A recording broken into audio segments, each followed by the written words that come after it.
Why, hello there, every pony. Oh, you thought I was gone, didn't you? Well, to be honest, I kind of was. If you want to know, I will only say this. I burned out. But I am back. Now, I have nothing really to say except that the quality of my speech has not improved over my brief hiatus. So, without any trivial speakings of, let us get straight into it. Fallout Equestria Project Horizons, Chapter 17, by Somber. Identity. It's all secrets and lies for those ponies. A cookie and an internet to whoever can tell me who and when that is said. Okay. Oh, excuse me. I'm starting to wonder. Am I still Blackjack? Sure, my cutie mark is the same queen and ace. I have the same security barding, modified and very patched up though it is. I'm still not the smartest pony, and I have a terrifying habit of stringing together half-baked ideas on the fly and calling them a plan. Isn't that what all plans are? I'm still as mule-headed as ever. That will never change. But since I've left the stable, I've killed ponies. I did that before too. Only I painted it with colorful euphemisms like taking out of service and defending myself to their death, which is bullshit, by the way. Oh. Now I just kill, plain and simple, with shotgun and carbine and fire axe and my bare hooves if I need to. Ugh, just ask Gelda Jules. Just ask Nick Jules. Yeah, Nick Jules. That's what his name was. Whoa, I'm yawning too much. I'm also more concerned with survival. In stable 99, every pony knew that the stable was one hard sneeze from failure. Now now I had ponies that would kill me for bottle caps. Heck, even the very land itself would kill me.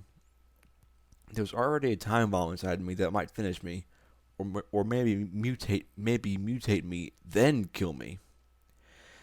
Still, at least spending most of my time almost dead made the few poor bits I had left feel a lot better, relatively. There have been changes in me too. I think a little. I think a little more now. I know that I'm not. I know that I'm still not a smart pony though. I just don't know things.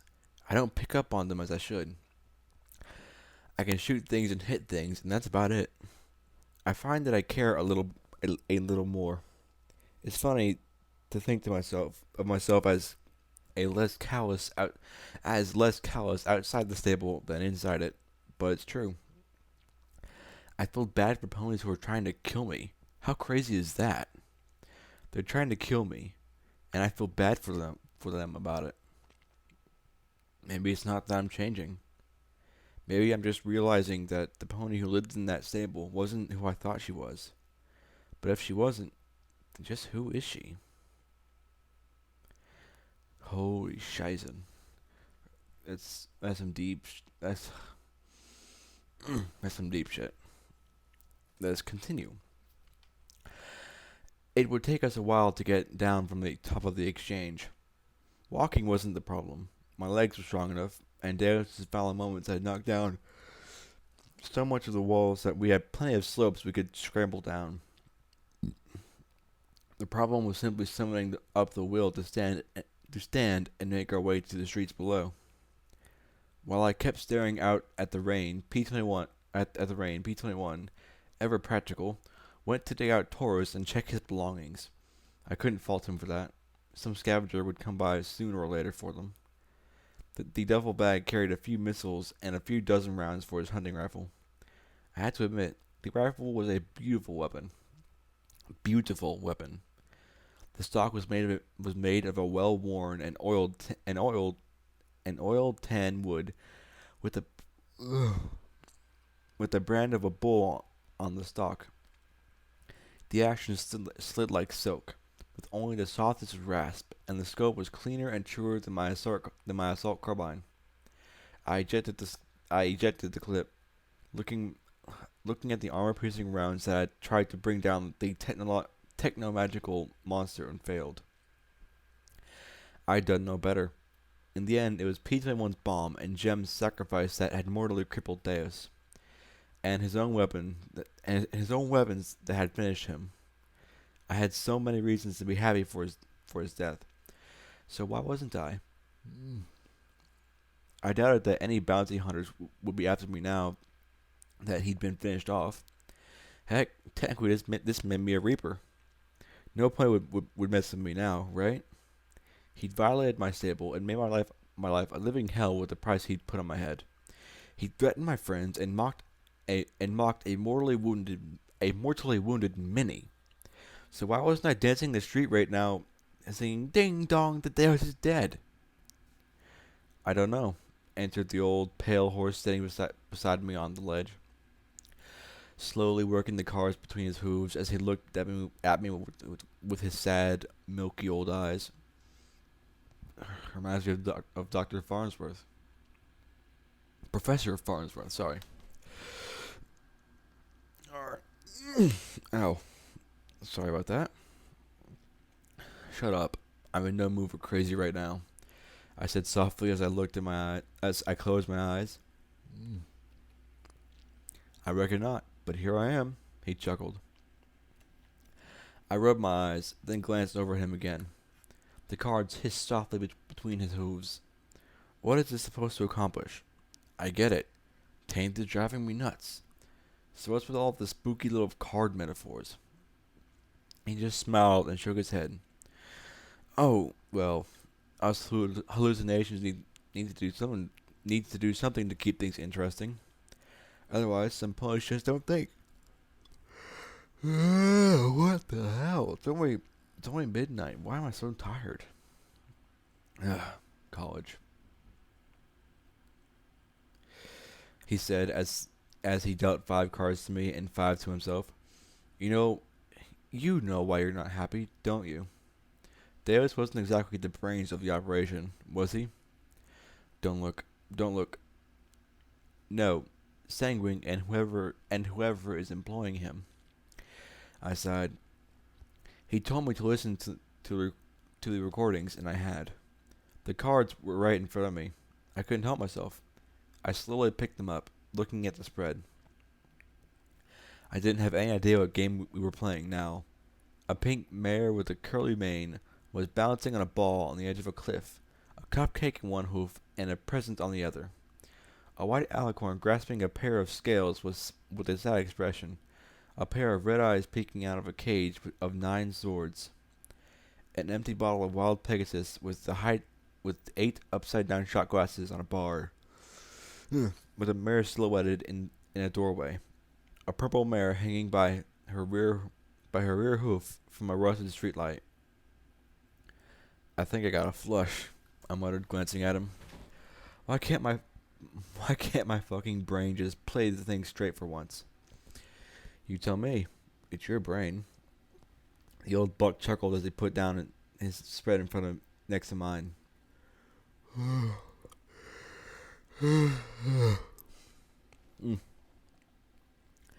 A moon overlooked by a sad young black alicorn.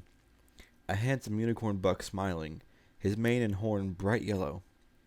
The black towers of Hoofington wreathed in green light. 6 swords piercing the clouds with upturned blades. A yellow Pegasus with long, beautiful pink hair stood before a pool and hugging a strange light blue and green ball in her hooves.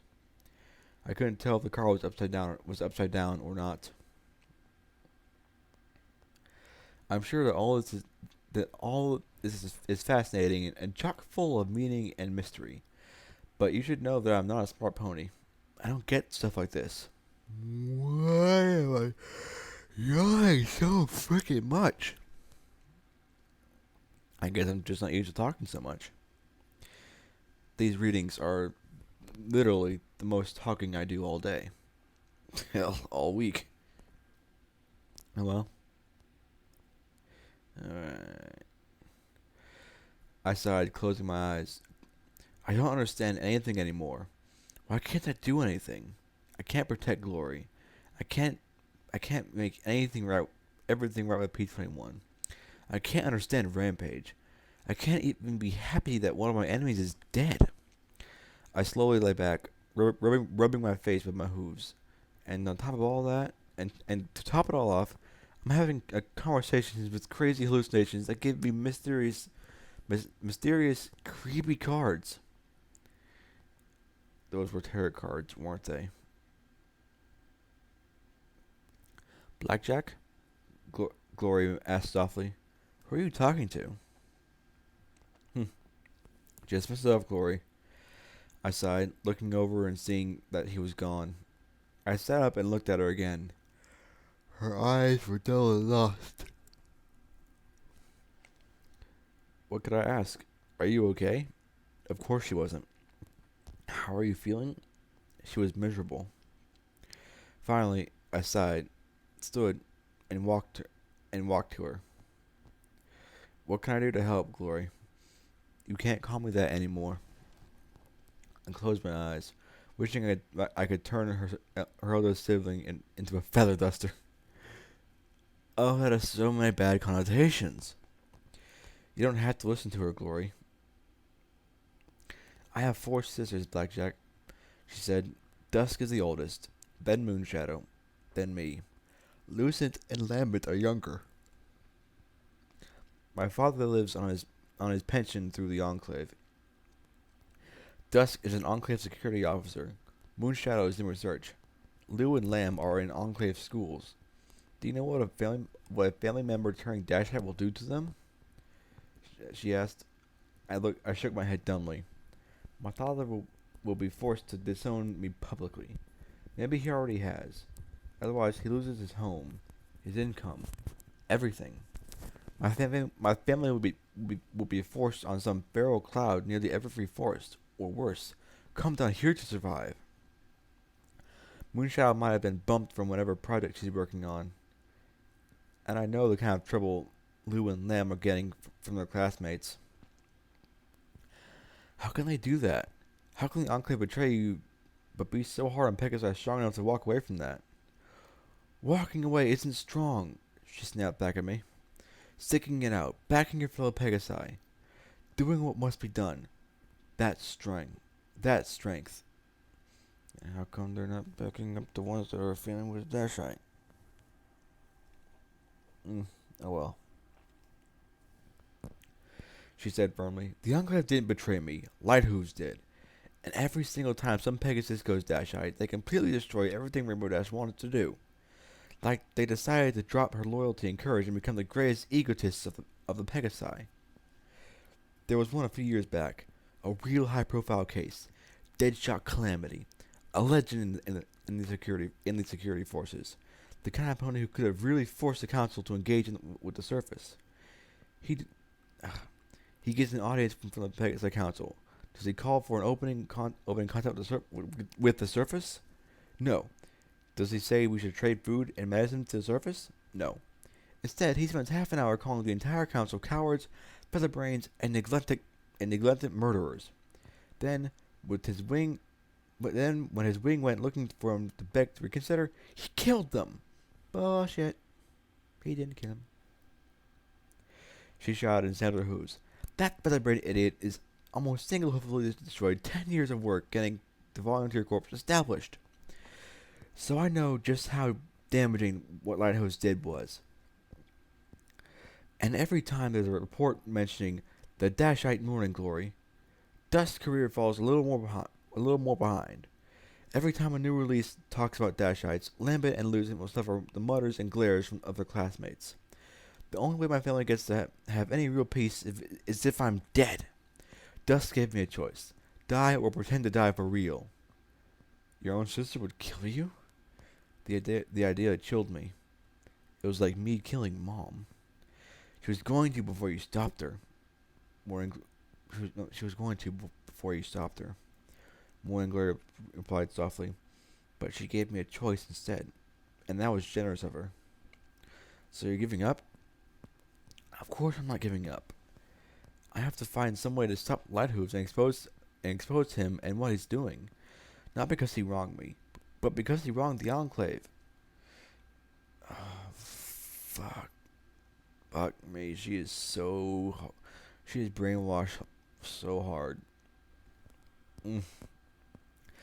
I can't. I can't believe that he's operating with the blessing of the Pegasus Council. And if I can prove my loyalty and clear my name, then maybe I can be Morning Glory again. She sat up and sighed. Till then, I'll have to be some pony else, she said as she stood, looking out at the drizzling rain. Morning Glory, I said softly, looking at her burned away cutie mark, and the pale brand on her flank. Did losing your cutie mark change you? Had it changed P21? Or was there a unique mark underneath the spell 99 had put on his flanks? Fallen Glory, she corrected quickly. Then she looked at me with a sad smile as the rain dripped off her purple mane. I think it's a Dashite-esque enough name.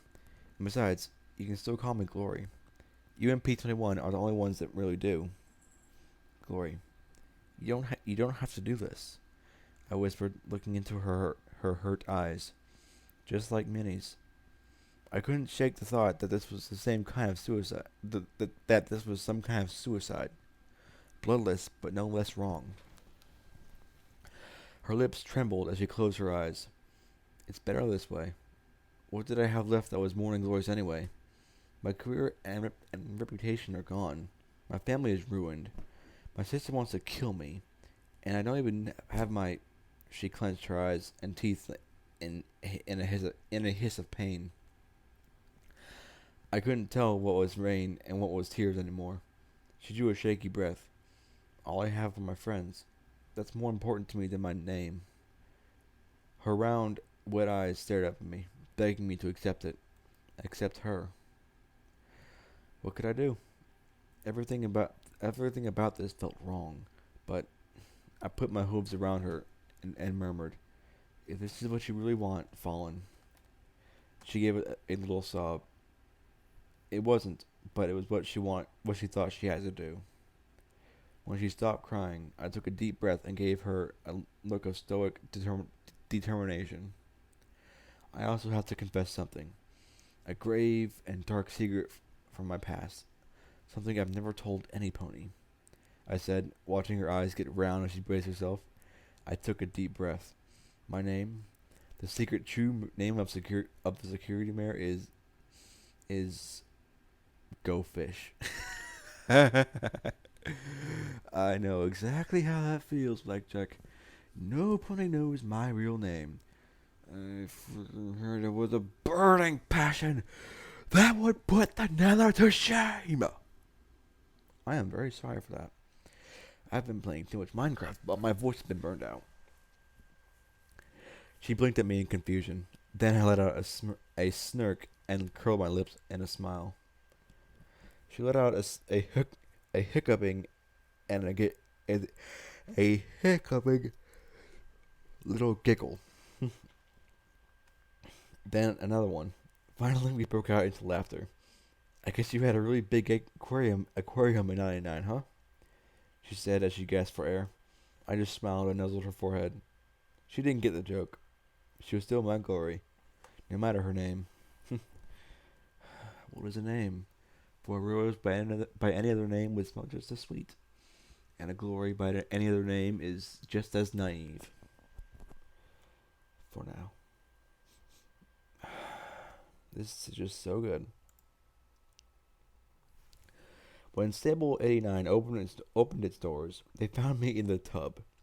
Despite being battered and banged and bloody, the cast iron tub in the middle of the street proved surprisingly I'm sorry, that's got to be a sight. Holy crap. I would pay to see that. Not even, like, anything sexual, just the novelty of Blackjack in a cast iron tub in the middle of a freaking town. I would pay for pictures. Somebody out there, draw this picture. Damn it, draw this. Blackjack, cast iron tub, middle of flank. Draw it, please. Thank you. Huh. Alright. As surprisingly comfortable as I lay back and occasionally refill it with water from a nearby downspout. The cute little security mares poked their heads out of the parking garage and stared at the bodies filling the streets and the rubble of the top floors of the exchange. I raised my almost empty bottle of Wild Pegasus at them. "Hey!" I called out with a nice, inebriated smile. They disappeared back inside. "I say something wrong?"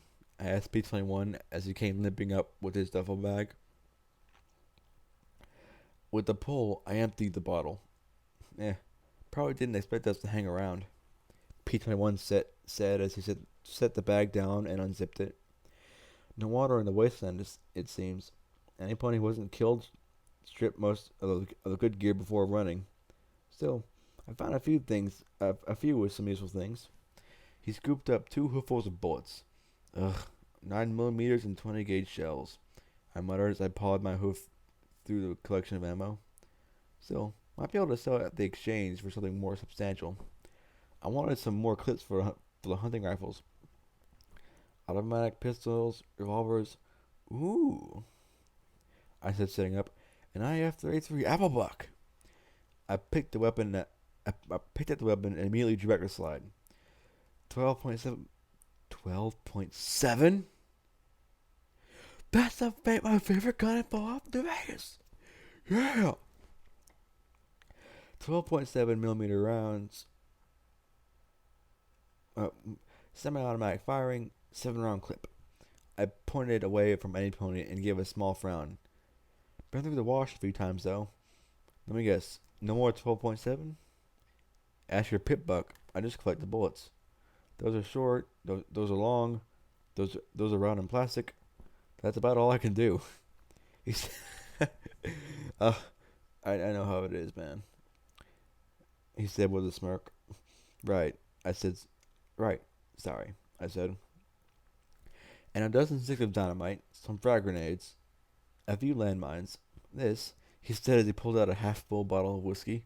Ooh, gimme, I said with a grin, holding out my hooves. You are a gentlecolt and a scholar. I said as I swirled the contents and took a pull. Letting out a sigh, I sang in whatever key I stumbled into. Oh, the rain may fall and the wind might blow. The earth could quake and the crowds bury us in snow. But as bad as they are, there's one thing I know. With friends and whiskeys, how I plan to go. He winced. Blackjack, that was terrible. Oh, no kidding. You're just jealous that I'm a mare of many hidden talents. Surprisingly enough, that contrabass. I will say it later. I said primly. I also found this, he said, and pulled out the dark, wickedly curved claw. My dragon claw! I said gleefully, giving him a hug and licking his cheek. I have to admit, I have never seen a buck that stiff before. Ooh, I could have used him with a hoofball bat. He shoved me off, looking confused. Your dragon claw? He asked, scrubbing where I'd licked. I lifted it with my magic and inspected it. Still harder and sharper than anything I'd ever encountered. I picked it up in a museum and dropped it on the way here. I thought I was gone forever.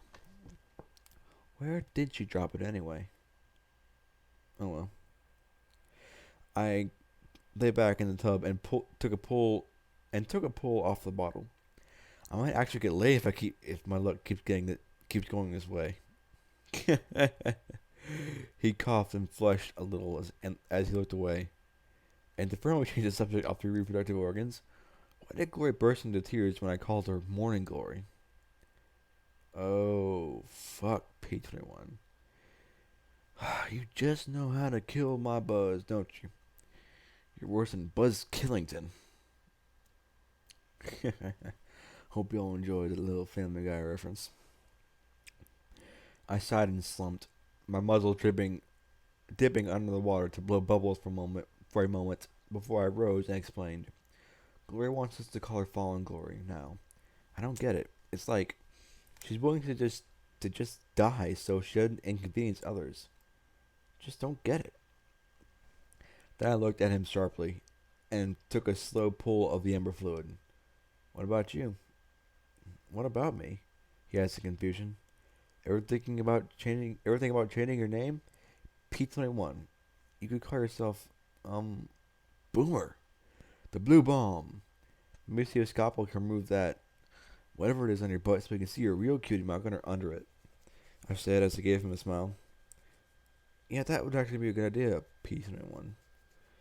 I'm sick and tired of saying P21 because it's a blackjack reference. I know.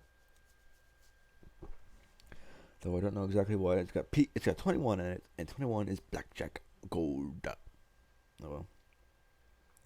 Eh. No. He sighed and shook his head. No. All my friends keep sighing and telling me that. I grumbled as I narrowed my eyes with a pout. Why can't they ever say, "Oh yes, Blackjack, you're so right. Brilliant, in fact." "'Cause you're not a smart pony, Blackjack. Get over it." I tilted my head back, looking up at the sky, and too drunk to care about my stomach falling up. The rain had actually let up a bit. It'd be so refreshing. "I've thought about it," he replied, then quickly added, "The name thing, not the brilliant thing." "Oh, thanks, P21. Just crush my hopes." Crushed them like a tiny, crushable thing that is easily crushed. Like, meh. I blew a raspberry at him. "Oh, you can do that?" "Oh, it's like a superpower. Like, she blows and, like, raspberries fly out of people." That would be awesome. Admit it, that would be cool. Now only could do with cinder blocks.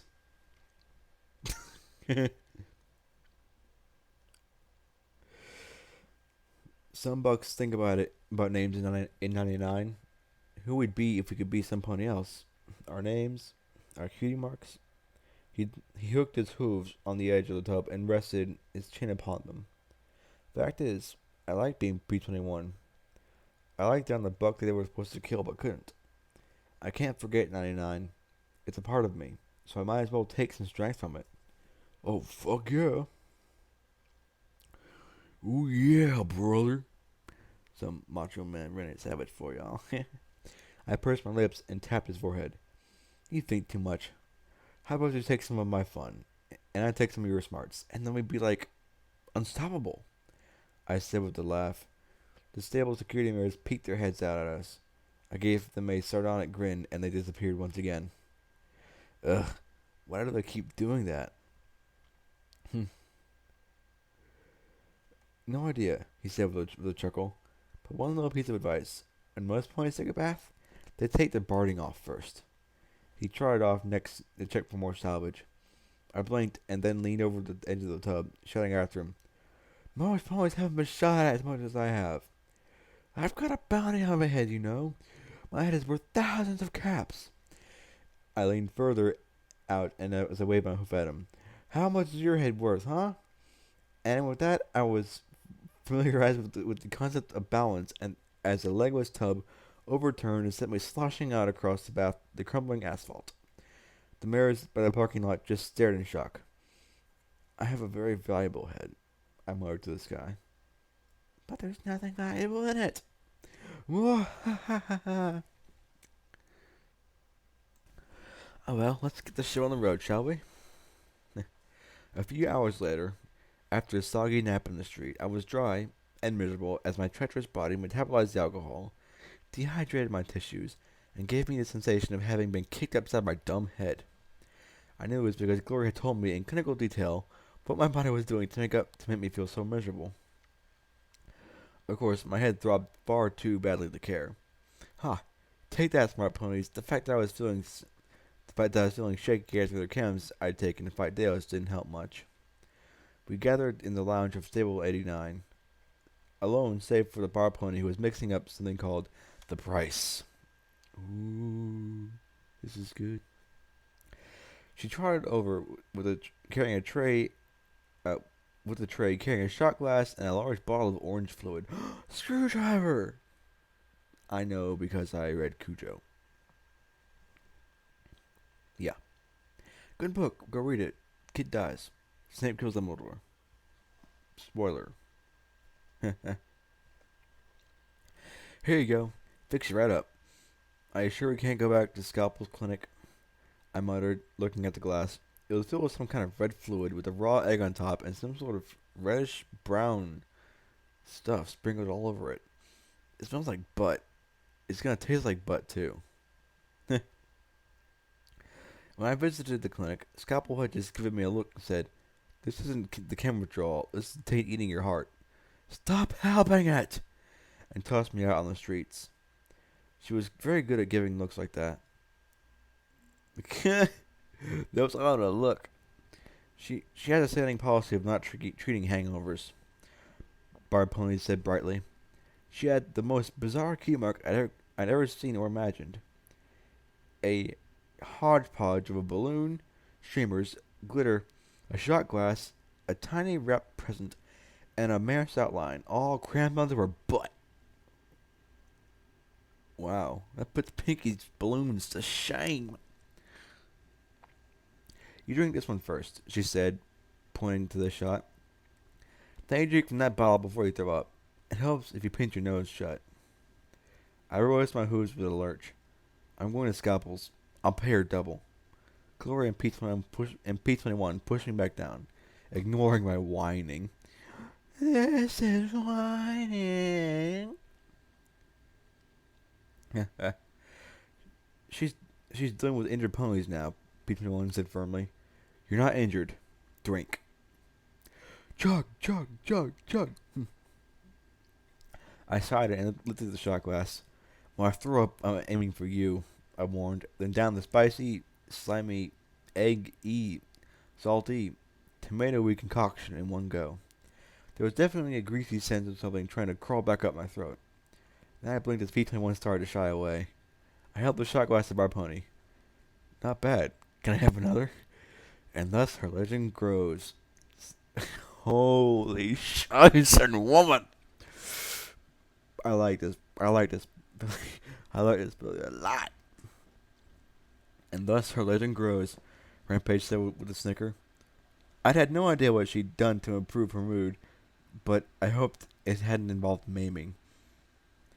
The barkeep with the peach coat looked at me with a surprised smile, then went to mix me another while I drank the orangey tasting liquid. I had to admit, when I finished it off, I was feeling a bit better. What I want to know is where Caprice is after all this, because I got to tell her that her security stinks. This place might be a lot more fun than Mega Mart, but I can't believe her only defense was 2 gates and a bunch of mares who were completely outgunned. Fuck Blackjack, are you that much of a not smart pony? Oh well, she'll figure it out. I gave a scornful sniff, then noticed that everyone was looking at me funny. What, were my eyes glowing again? Blackjack, I'm pretty sure that fight last night involved 5 to 10% of the entire population of the Hoof. They was rounding up dozens of ponies hunting you, and the Pecos called in favors to get 3 other gangs joined in. I don't think even ball caps, turrets, or gun could have stopped it. Oh, fuck. And gunfire's I-beams. P21 pointed out. I snorted and shook my head. Don't use your fancy mathematics to muddle the issue. If Flank had some decent defenses, neither Deus nor the Pecos would have tried storming it. It wouldn't matter if they could. They would have gone, nuh-uh. I don't want turret death flames turn me inside out. We'll hide and ambush security when she comes out, run for the hills. And last night would have never happened. You wouldn't believe how often I get that one. Barb Pony replied as she brought 3 more prices. I gulped the first. Gloria gave one of the glasses a sniff and immediately looked like she was about to be sick. So what do you suggest? What would make Flank safer? She also brought me more of the orange flavored water. It was kind of like Radaway, but not as tasty. Remember how Lil Pip despises the taste of Radaway? Ow! Oh, fucking cat. 1 second. Okay, and I am back. Cat scratched my leg all to hell, and it's wrapped up now. It's good. It's wrapped up like winter. Alright. Where was I? Okay. I lifted the empty shot glass with my magic and spun it as I tried to think. First off, one of the best things Battlecap has are those turrets. Just knowing that they're there probably cuts off a lot of problems.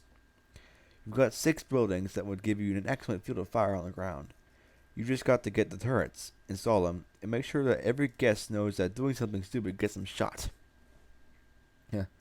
Claire rubbed her nose as I sipped the water. It shouldn't be that hard. A turret is basically a gun, a frame, a spark battery, and a targeting talisman. If there's any place here with robots or military weapons, we should find most of what we need. The second thing is this place's defenses. 1 gate is hard enough to defend, but 2 is a real nightmare. Stables have 1 door for a reason. I said with a frown as I stirred the contents of a second shot glass with my magic. Also, that chain link fence might keep some ponies out, but the Pecos just blew a nice big hole in the wall, and Dallas walked right through it. You need something sturdier. Stack rubble at least, wagon frames, and then something to keep ponies away except for where you want them. Landmines, maybe. Landmines aren't hard to set up, P21 said, looking at touchscreen as I gulped down the second shot and swished it in my mouth. But you'll need a lot of them. But you'd need a lot of them. You'd also want to secure them so that a unicorn couldn't just disarm them with their magic. The slimy consistency was a bit seminal, but not that bad. So she likes the taste of cum. Well, at least how it feels. Had to admit, I love the spicy bite. Damn, Blackjack. Just damn. I am by no means a black man. I am pale as a motherfucker. But damn, girl. Okay, let's go on. And I hope I didn't just lose half my listener base. I really don't need that now. I'm just getting off the ground still. How do you do that? I asked, curious. Drill a hole in the bottom and attach a wire to the detonator. Unicorn sees the mine, disarms it, detonation tab, picks it up, wire rearms the mine, and boom. Okay, I've been letting P21 handle any mines I happen to come across. The real problem is moving rubble around to make a decent barrier. Rampage snorted. It's not like any of those slabs off the exchange are heavy. Pass out some buck and some booze and get working. Be clear to play by supper time. She reminds me of my grandpa on my dad's side. Good, where was by supper time? He had this philosophy: if you couldn't get done by supper time, it wasn't worth doing. Which is why he had 20 cars that all busted in his front yard. Yeah. She reached over and grabbed the third shot, sniffing it skeptically. Barbpoint looked at the 4 of us oddly, and she said, "Yes, that would be very helpful, but I finished for her. It won't mean a thing if Caprice can't get some decent security ponies in place. I don't blame them for not being able to stop both those bunches, but I do blame them for running. You were braver than they were." Barbpoint closed her mouth, just blinking in shock. They need some adequate weapons training. They need to be confident, and they need to handle risks and deal with weapons. I saw the security ponies when we were leaving rooms. They were just standing around and didn't know what to do. The peach-colored mare just looked from one of us to the next. Yes, all that would be wonderful, but at least we have something more important to do. I blinked. To be honest, the last couple of days had involved running some more, and fighting some more, with interspersed breaks of gloom and depression. Still, she had a point. I had to finance Caprice, assuming she hadn't just abandoned flight. Fuck, Blackjack, you're talking to her! I swear, if I could reach through the screen into the Fandomverse and, like, smack a bitch, I would just bitch slap her right now, and they would all be like, "What the fuck happened?" Probably wouldn't help with anything, but still, she annoying the crap out of me right now. Ah, it really hurt. Damn cat. All right. In which case, I was going to I was going to hand everything over to Bar Pony and get my caps for pay for decoding EC1101 from her. Again, fuck Blackjack. Just fuck. But for the first time in almost a week, I had something I wanted to do instead of what I had to do. You know what? I slapped my hooves on the tabletop before me. No, I don't. Call it a working vacation. It's the first big slice of civil. Whoa. Guap. This is the first big slice of civilization I've seen in a while. If I can make it secure, then I will. But you haven't even discussed payment. The Peach Mare stammered as Rampage downed the shot. I wasn't exactly sure what I saw in the bar pony's eyes. I just shrugged. I don't care about that. I just want to do something for a change. It doesn't involve me running for my life or killing some pony. Caprice can pay me whatever is fair when she decides to show herself. I said with a scowl and looked around the brothel. Honestly, where is she? I can't believe she's still hiding. Or did she run? The Peach Mare just blinked at me as if she thought I was joking or something. Gloria looked at me with a worried little smile as she said, Blackjack, Caprice is... Unfortunately, that wasn't what Rampage Toad decided. It didn't like the price, and that the drink should be returned. The rest of the stimulus contest, in a show of solidarity, decided to follow it out. Vast quantities of semi-digested meat splashed over Pete Owen's back as he froze in place, twitching. I just got the mental image of bleh, and Pete Owen was like, twitch, twitch, twitch. And he just know in his head, he's like, oh fuck, oh fuck, oh fuck, oh fuck, oh fuck, oh fuck, fuck, fuck, fuck, fuck. The striped pony scrubbed her mouth with the back of her hoof. That's disgusting! How did you swallow 3 of those? Again, her legend grows. Oh, spoiler alert, eventually she eats rocks. And it doesn't hurt her. Yeah. She said as she puts the hoopful of Mentos into her mouth and chewed vigorously. Pete Owen's bright blue glare cut back over his shoulder at Rampage, promising explosive retribution. Shove a stick of TNT up her marehood, put it up the thing, and let it blow up. She'll be fine. I staggered back and then rose my hooves, waving a forehoof at the snitch. Well, I guess that's that. Why don't I meet her security in an hour or two in the parking garage? See if Caprice will spring for the parts Glory needs in the exchange, and, get a mop? I suggested. Good idea, Bar Pony said, still finding something about the conversation funny. Why don't you use room B10 in the living quarters while I show P21 to the shower? Eat something and finish freshening up. I know Caprice won't mind. I'll pass on the message to security ponies to get ready. Good, I replied with a nod. My head still wasn't quite over my last bout of inebriation. And let Caprice know that I really want to meet with her, okay? For one thing, I still need to work to get paid for these contracts. I looked around in concern. Everybody was looking at me oddly again. Well, except P21. He was looking at vomit. What? I insisted. Gloria just sighed, shaking her head with a smile. Just, never mind. I had to admit, Sybil 89's layout was a lot different than 99's. For one, it was cleaner, with brighter light and no faint tang of mold and leaking sewage. Sybil 89 was apparently designed for eggheads. There was lab equipment in every room. I passed numerous storage rooms with shelves holding all kinds of chemicals and arcane science materials. Oh, raccoon! In contrast, Their security station was barely larger than a closet, and I couldn't even see a sign for an armory. I could only guess that when Stable 89 had been taken over, the lack of facilities translated to a lack of security. In 99, security had an entire floor to ourselves. A room for baton training and target practice, a jail for detention and interrogation. Either Stable Tech had assumed that a bunch of scientists wouldn't need law enforcement, or it was a pretty severe oversight. A bunch of scientists wouldn't need law enforcement. Well, yeah, they're eggheads. The most they're gonna do is kill each other in TF2. Yeah, I just said that. Bass drop through the top. I'm sorry, this popped in my mind. I just had to say it.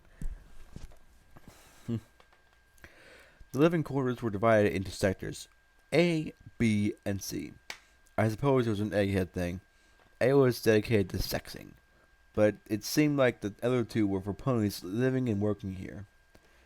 I found B10 and stepped inside, wondering if all the living quarters were unlocked, if Price had already set it aside, or if security clearance in my pit buck override opened it up, even though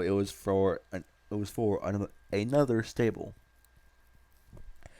It really didn't matter. Aside from an alcove with a work table in one corner, I might as well have been home. Home. After everything with P21, I found stable. I thought that Stable 99 would be branded a horrible nightmare, and it was. Yet seeing this neat little steel can, I have to admit, I felt a pang of longing for that hole in the ground. I wanted to play cards with rivets. I wanted to try and tease midnight into my bed. Oh God, I was just hard needed some pony in my bed. I missed Mom telling me what to do. It was dull and thoughtless and monotonous, but it had been my life. I flopped down on the bed, feeling odd twinges in my horn and head. Hangover? Taint? Both? Maybe magic development?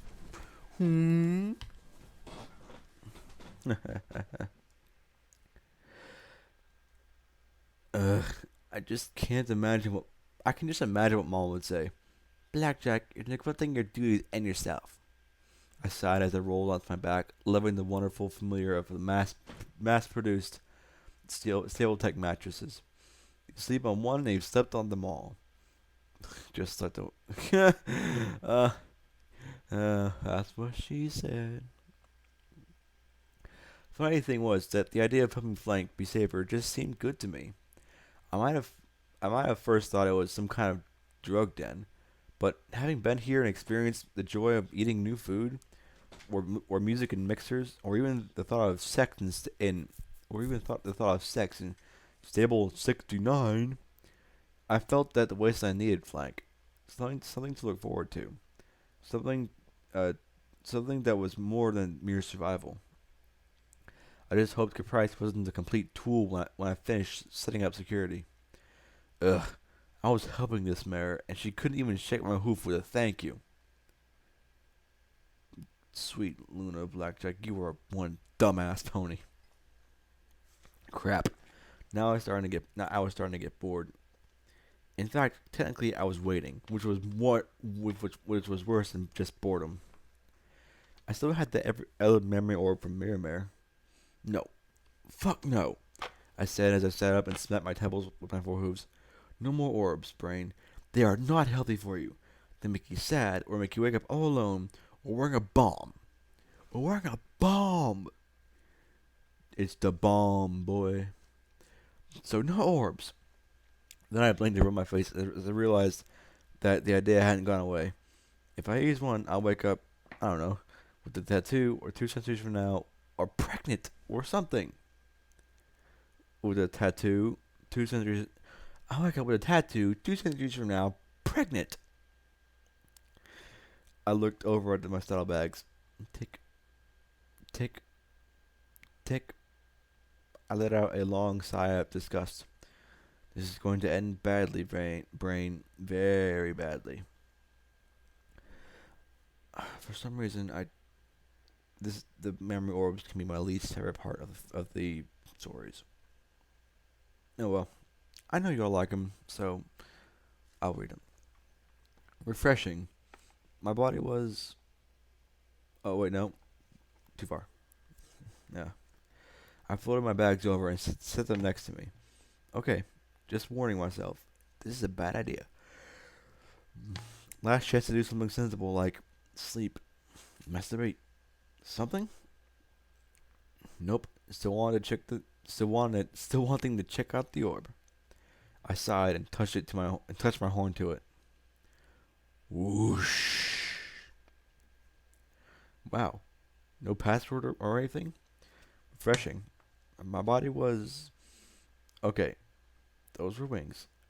That was a Pegasus stallion. Ooh. She gets to experience the joy of having male bits, and she does not appreciate them. Bitch, get back in the kitchen! I am sorry, but wow, it's been an hour and, well, 50 minutes now, and I am about a quarter way through this one chapter. What the fuck is it with the first chapter of every volume being fuck all long? Okay. So, I might split this into two parts. Maybe. I don't have any classes today, as it is nearly 1 o'clock. And I don't have any classes today, so. Yeah, I'll do it all. For you ponies, I will freaking do it all. Okay, so. Talking to myself now. Not good. Oh, I'm already batshit insane. I got an idea. I should do a reading plastered. Or at least tipsy. Maybe a little buzzed. Who would like to have me do a drunk reading? And technically, I'm in Texas, so if my parents are witnessing, and it is behind closed doors, the law don't give a fuck. So, yeah. Go Texas. So, yeah. Drunk reading. Do you want it? Yes, no? Back to story. He was wearing some kind of armor from head to hoof. Not armored barding, but actual plate armor. He had the taste of chocolate in his mouth, and his nose itched terribly. The place... Ooh, chocolate. You like chocolate? Yeah. There would be a lot more gay and bisexual guys if men ejaculated alcohol.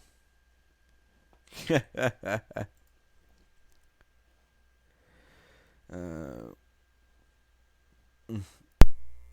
some kind of fancy tent. A large display showed two train tracks. I remember this one.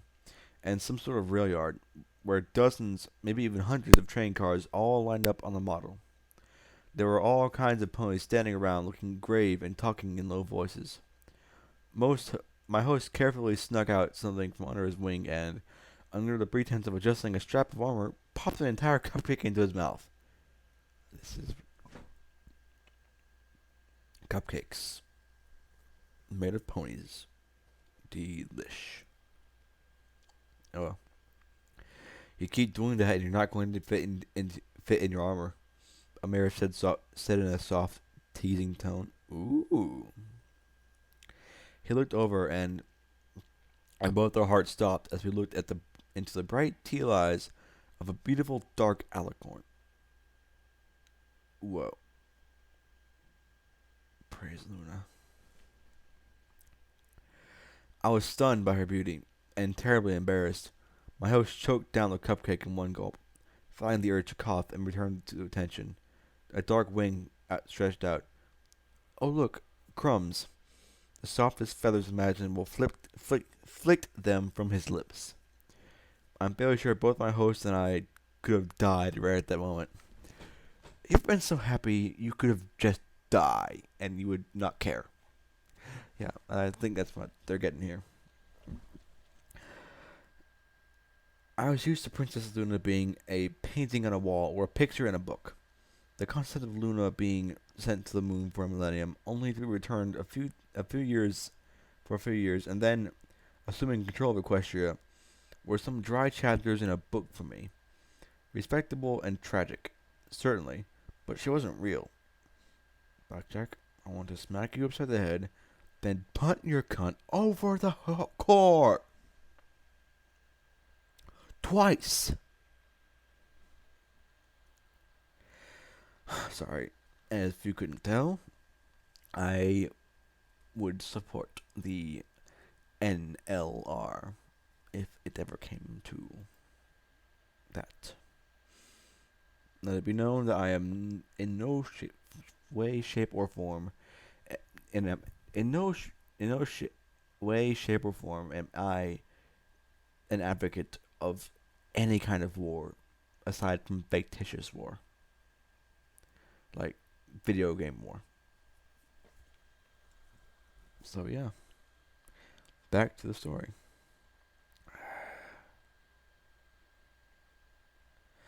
Not until now, I could never have imagined the Princess Luna appearing as a mare a bit older than me. That intelligent, ever calculating look in her teal eyes that seemed to take measure of everything they looked upon. Her easy smile, friendly, yet also mysterious, as if you couldn't quite be sure what she was smiling about. No pony could have told me that the silvery luster of her eyes, of her dusky blue mane, like a beam of moonlight in the middle of the drab tent, nor the delicate taper of her horn that caught the light just so and made it appear as though a star alighted the tip when she moved. Suddenly I was in the presence of something more, so very much more, like a worthless pony like myself. I wanted to rage at the nobles chattering softly with one another and say, "Look! Look at her! If you do what you want to do, then you're going to lose this!" The flap of the tent opened, and Princess Celestia entered. I'd heard her described as a ruler. I had to admit, I always imagined her as an overmare. Again, bitch slap blackjack. I want to. I can't blame her, can't blame her. Love and tolerate, love and tolerate. Fuck, it's not working! I expected something small, petty, fussy, and ruling because the law said so. With Celestia before me, I mentally bowed along with my host. It was reflexive, and she had made a request, and had she made a request, I would have carried it out that instant. An aura of maternal kindness seemed to wash from her and touch every pony in her presence. Her rainbow mane constantly shifted in an ethereal breeze that I felt only in my imagination. In her sad gaze was a love absolute and unconditional. No pony had ever possessed eyes like that, and none ever would again. Of that I was certain. "You lost this! You lost this! For coal and pride and fear you sacrificed this!"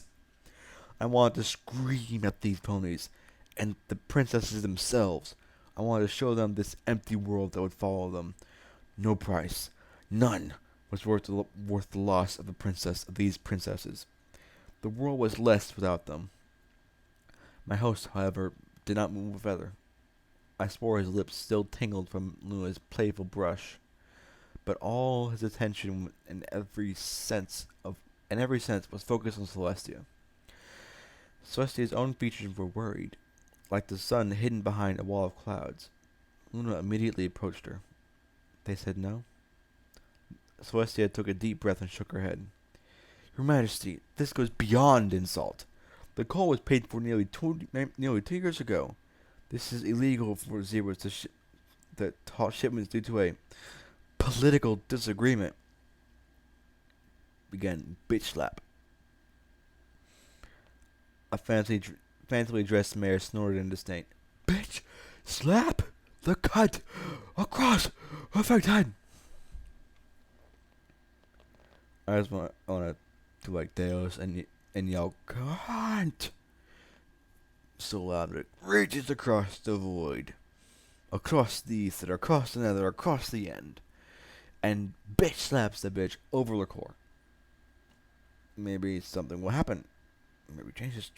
I'm rambling. Let's go on.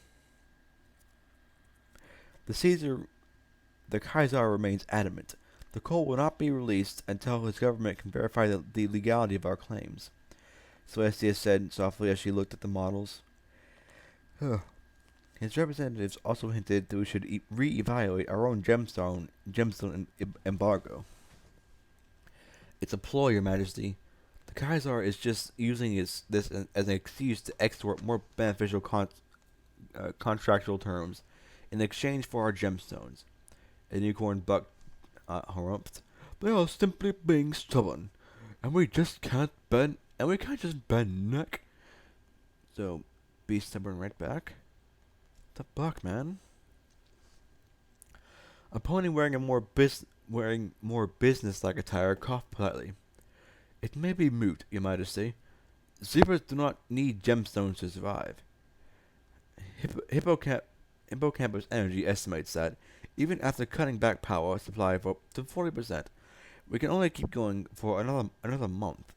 After that, Equestria will go dark.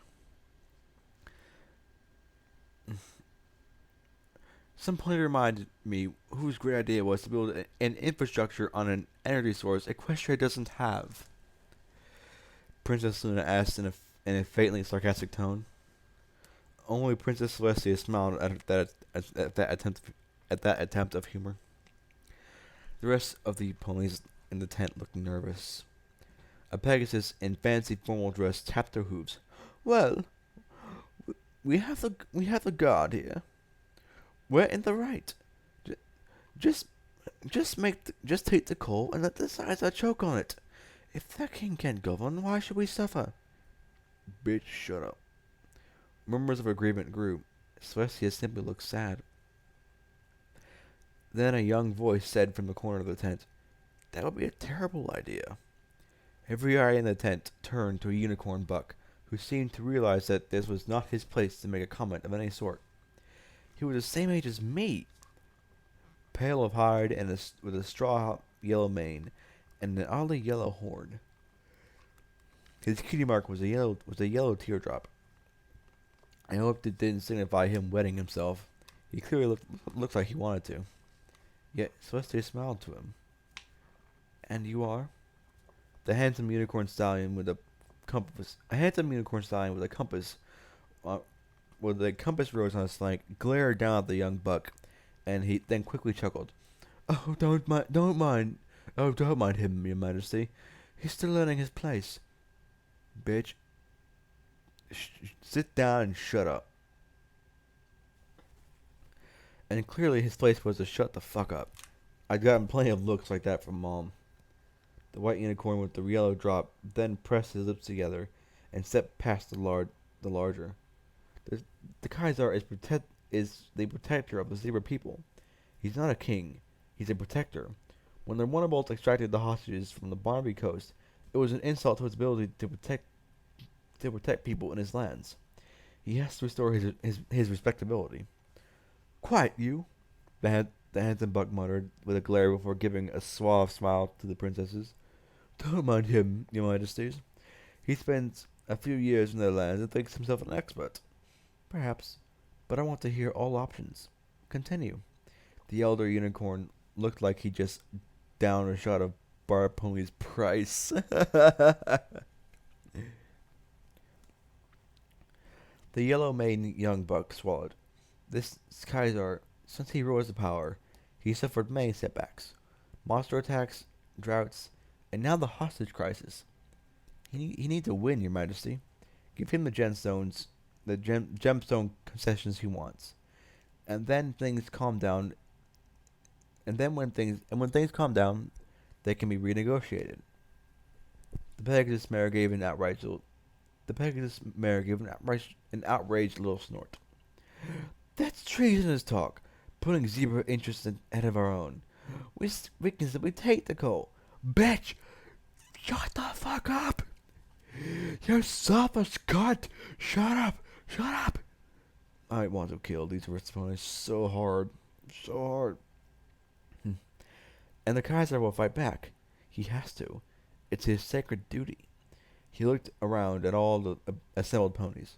I know it'll take longer and be more difficult, but I'm sure it'll be better than violence. More disdainful and dismissive talk. Listen to him! I wanted to scream. Then he blurted aloud, "Please listen to me." Apparently, this broke so many rules of protocol that everyone did. The zebras have a word. The zebras have a word for this. It's not a fight. It's not battle. It's not a battle. It's war. They use it when their entire country faces terrible threats. Flights of dragons, swarms of minotaurs. They've done wars before, where every zebra is drawn into a fight, and they are terrible things. Please don't resort to war and try to solve the problem when there are other means. Hmm. There was a fragile, momentary pause. Then the unicorn with the compass rose on his flank gave a disdainful snort. What? Hardly sounds serious. Let the Kaiser bring his... Motherfucker! Shut up! War is hell, you motherfucker. Let the Kaiser bring his war. This hurts. This physically hurts me to read. And not in the way that my little Dashi did. This is the stupidity of these motherfuckers. Hmm. Let him. I doubt the zebras have a stomach drawn, for a real drawn out battle. I give them 6 months before they beg us to take their dirty rocks. A bug harumphed. A mare laughed. 3 months, and they'll give us their mines too. Please, their own street. Please, they're only strapped mules. Once they face our magic and flyers, they'll cower and beg for peace. 1 month at the most. Mother Bucker. Someone please shoot them all in the head. Please, please. They are the reason Equestria would blow to shit. Do you not fucking realize that? I hate politicians so hard. The unicorn buck with the compass rose said with a cocky little grin, earning cheers from the onlookers. Only the business ponies, the guards, and the princesses weren't laughing. The business ponies looked at their clipboards. Your Majesty, I can't talk about fighting or politics. I can only tell you that without coal, our economy will come to a crashing halt. Half of Philadelphia's workforce is on furlough. Manhattan is dark for most of the night. That's right now. If we can't get coal, we won't be able to ship food to the larger cities. It'll be more of an inconvenience. It'll be a famine. The cheers and talking died out. Princess Celestia smiled at the assembled ponies. If you gentle ponies would please give us a moment alone. There were more mutters and talks as the aristocrats and business ponies were funneled out of the tent, leaving only the guard. Celestia looked as if she was going to cry once they left. How has it come down to this? Taking what we want? Fighting? War? Celestia rubbed her eyes. I'd forgotten that word. It's been so long. That young buck was mistaken. It's not a zebra word. We invented it. When you fought me, Luna replied softly. Uvir. Wasn't that how it was said back then? Something like that. I also remember how much I hated it. She took a deep breath, looking at her sister. What do you think, Luna? Princess Celestia asked gently. Luna sighed as well. I don't really see us having much of a choice. We've been at this for months now. It's not a question of if we want to fight. We have to have the coal. We could agree to all the Cedars' demands, and it could take months to resume shipments. She looked towards the tent flaps. I wish we'd had that young buck when this started. Who is he? One of my nephew's children. Celestia replied with a disgruntled sigh. Blueblood saddled him with some horrible name. Brandyblood? Another one? And Blueblood actually brought one of his offspring with him to court? Luna looked disdainfully at the tent flap. It amazes me any mayor would want would let him into their bed. Yet his bastard, yet his bastards clearly, yet his bastards clearly show some success in that regard. You almost, you almost did. Celestia said with a half smile, making Luna flush before Celestia continued. His mother was a friend and died last month. He returned for her funeral. I suggested to Blue Blood that the boy might enjoy court. Bring him back from his virtual exile in the zebra lands. Celestia frowned. Another good intention gone horribly wrong. Luna looked sympathetic. You couldn't have known the Kaiser would take our resources so personally, our rescue so personally. I should have, Luna. I've ruled for 1,000 years. His father was flexible, and his grandfather. He's more in his grandfather's demeanor. Celestia sighed, shaking her head. Sometimes it's so hard to keep them all straight over the centuries. I thought the rescue was a simple, elegant solution. I feared the delay would kill the hostages.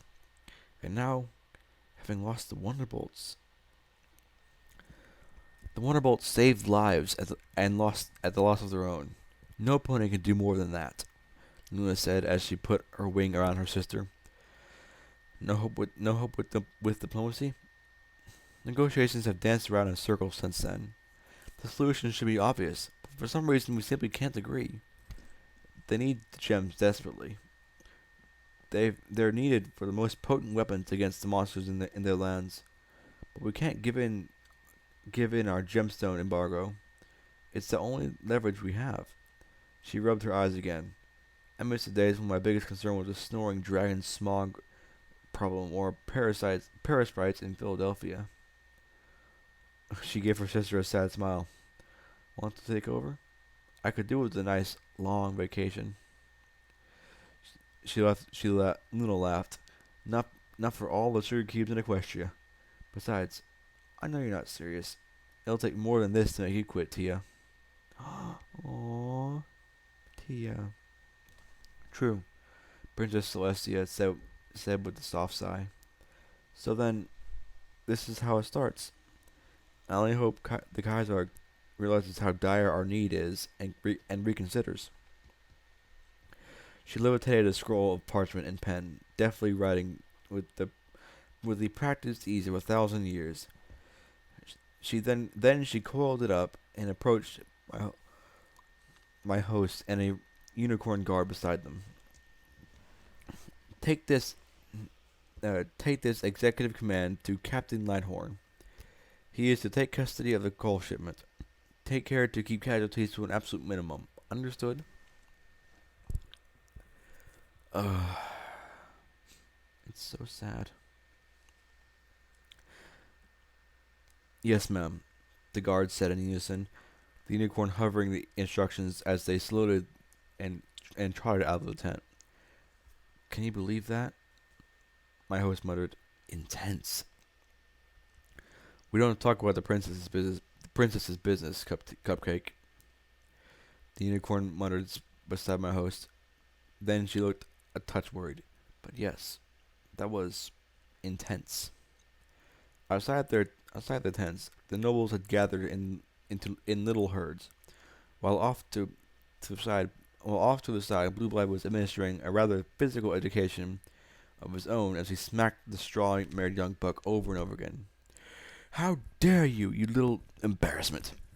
You inconvenient little squirt! The young buck cried and protected his head. Please, father, I only wanted to help.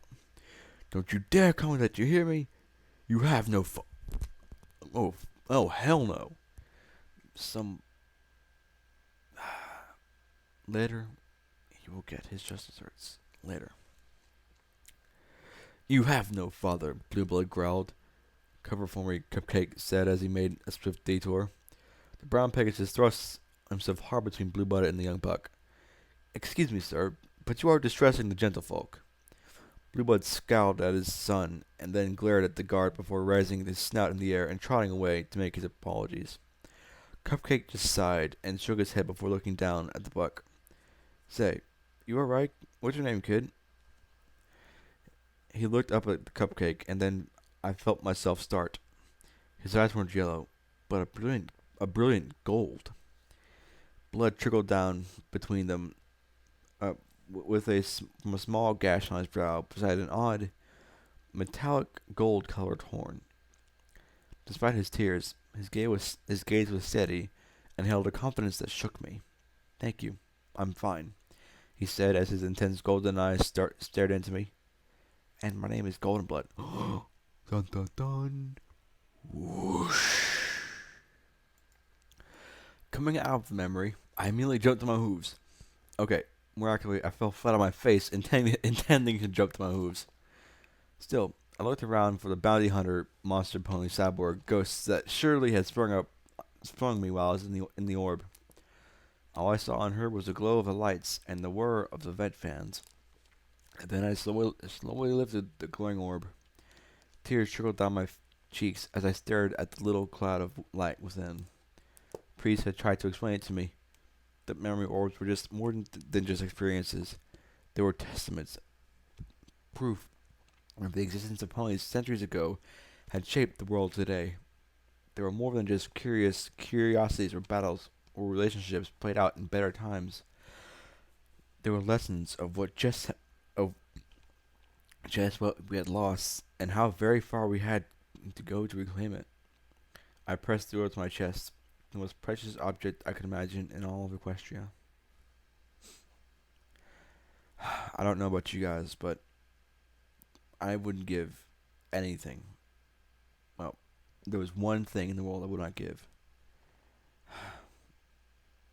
But aside from that, I would give anything to experience what she just did.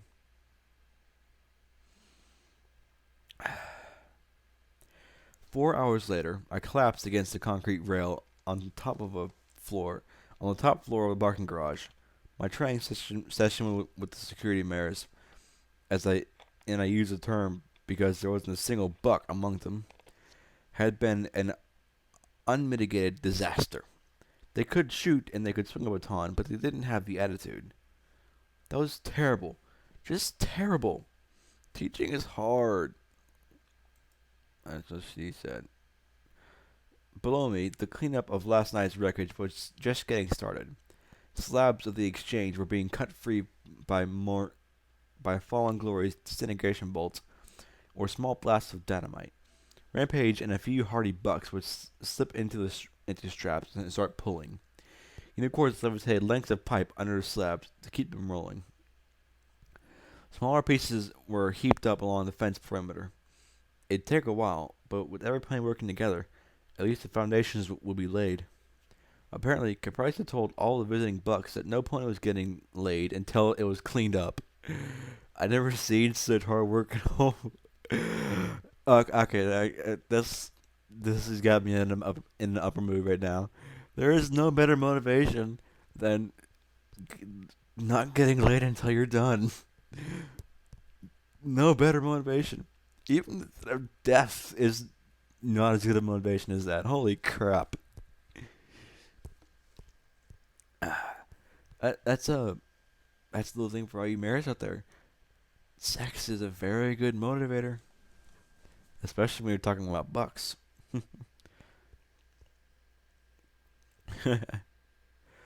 Oh, I don't think it was so bad, Barb Pony said as she pulled out 2 sunrise sarsaparillas from her saddlebags. She stopped by to listen and stayed for the whole lecture, and even tried to shoot. She was hopeless with the gun, though. I'd given up on finding her name. She seemed too amused by the question to give me a straight answer. Below us came the sounds of shots and the occasional crash of an empty bottle shattering. I hadn't anticipated that many of them didn't know how to use a gun and swing batons like they were afraid of hurting themselves.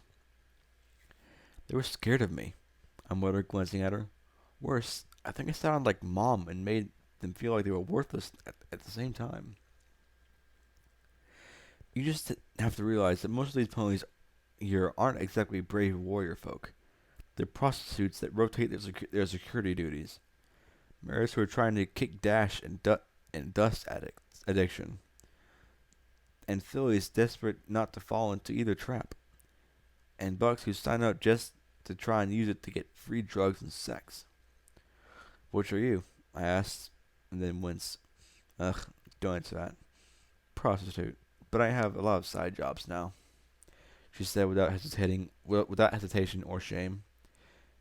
Oh yeah, when you're a hooker in high places, damn, you get a lot of information, get a lot of pull, so to speak. Huh. And you are so cute when you get two hooves in your mouth. I blushed, and I wasn't sure if it was at her occupation or her flirting. It definitely made me chuckle. Oh my gosh! I just remembered I'm going to have to read a sex scene. No, it's not clot, but it's close enough for me. Ugh, buck me. Celeste, you buck me with your freaking fours. Okay. Wow. What I wonder is how flank lasts this long without falling before. The fact is, the flank's always been vulnerable. We keep everything nice and happy, and we hope that if some point gets out of line, some point like you will step in. And it's worked for years. Pecos were our unofficial security contractors, paid in booze, dash, and sex. Sidewinder could have taken us over if he had a little more sense and a little less whiskey. I caught a momentary haunted look on her face, but then she caught me looking and smiled. Well, not anymore. I muttered, and as I looked at the street, everything, even the rain hadn't washed away all the blood. The bodies were still being dragged out into the swampy ruins of the town. Sooner or later, somebody else is going to try something. Again, that strange expression. I think you did better than you did. I think you did better than you realize, Barponi said firmly. I was surprised, to be honest. I didn't expect you to talk about restraint so much. Why? 'Cause I'm so bad at it? I asked with a grin, and I got a nod in return. I sighed. Well, guess I'm a hypocrite on top of everything else. I got to speak English. My English is no good. Again, if I offend you, you can go buck yourself, 'cause I don't give a damn. For the record, I am not racist. I just like making jokes like that. There's no racial discrimination. Everyone's going down. If you got a good white joke, tell it to me, and I'll retell the fuck out of it. But as far as I know, there aren't many good white jokes. Oh well. Oh well. Still, Mom always taught me that if you can get someone to do something, to do what you want, by asking nicely, ask nicely, then escalate. A security officer that goes for their baton or gun first is a thug with a uniform. And is that what you do? Barponi asked. Most ponies I've run into are either nice or pre-escalated. Those bounties go a long way towards that, I commented ruefully, listening to the pop of small arms fire. When they're able to put themselves in harm's way, they should be much better at security work. I can tell they're tough mares. It's just a step from looking out for yourself to looking out for others. That reminds me of a quote from Barnyard. A strong man stands up for himself. A stronger man stands up for others. Some of the words I live by right there.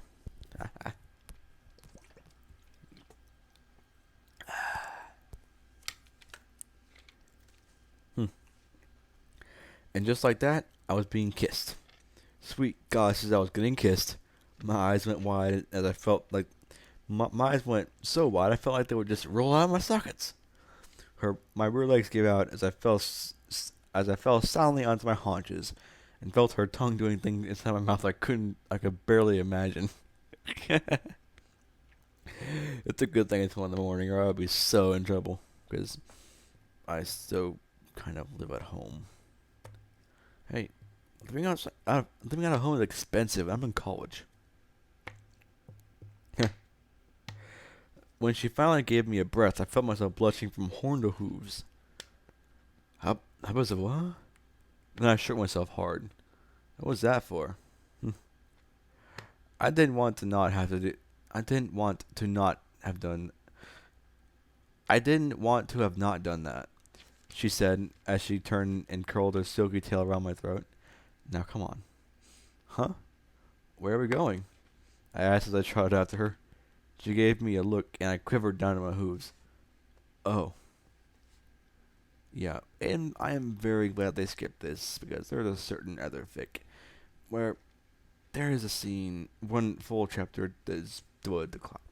It is skippable as it is not really integral to the story, although the main character does get a perk. The Royal Canterlot voice. Uh, yeah. She's a screamer. It's about an alicorn who was originally a male unicorn, so, yeah. If you know that, link it or tell me about it because I want to read that one, and I will definitely skip that one chapter. I will read the perk and that's it. Okay. Let's get back to this. This is gonna be good, and I'm not even halfway done with this shit. You know what? Forget it. I'm putting it in 2 parts right here. I'm stopping this part. This is part 1. This has been part 1 of Fallout: The Question Project Horizons Chapter 17. Stay tuned tomorrow for part 2. Yeah. So this is actually a very good place to stop. So, good night, everybody, and big balls. I'm saying that because there's not a single set of balls. Yeah. Lesbian horses, right? Nightlife out.